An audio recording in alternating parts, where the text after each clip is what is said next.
Welcome back to the channel, everybody. And I'm kind of laughing at myself before I start this because I know I'm about to pronounce the name wrong. So this is listen, my pronunciation about to be all crazy. The O'Halloran sisters, and this is titled "How Irish Kids Protected Their Home." So this is posted by Epic History Journey. The original link will be in the description, and this is so this is about Annie, Honoria, and Sarah, who armed themselves with boiling water to fight off bailiffs trying to evict their family during the Irish Land War.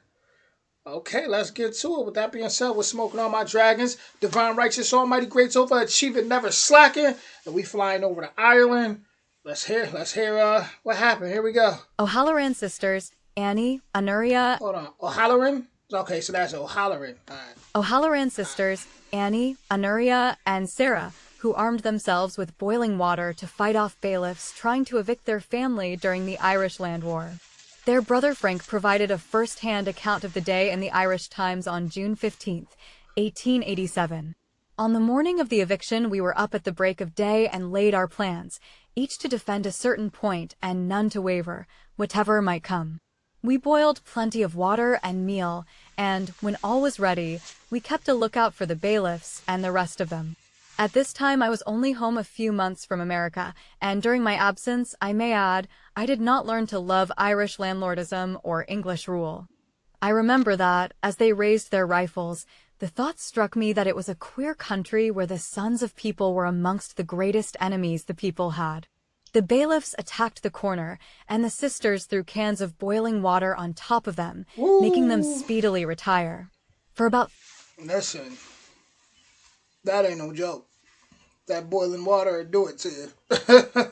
That boiling water will have you out here looking like Texas Chainsaw Massacre, without the mask on. Like, they wasn't playing no games. 3/4 of an hour, the struggle continued, and finally, the defeated emergency men gave up, some of them well scalded. Then they went to the end of the house, and the police got scaling ladders to get through the window on the second story. At this time, some unfortunate delay occurred about handing up the water. My brother went to... Her face looking like, yeah, I did that that's exactly like, and I do it again. She got that look. I know that look. Don't ask me how. See what was wrong, and while he was so engaged, a policeman entered through the window. He was met by Honoria, who caught a grasp of his sword bayonet.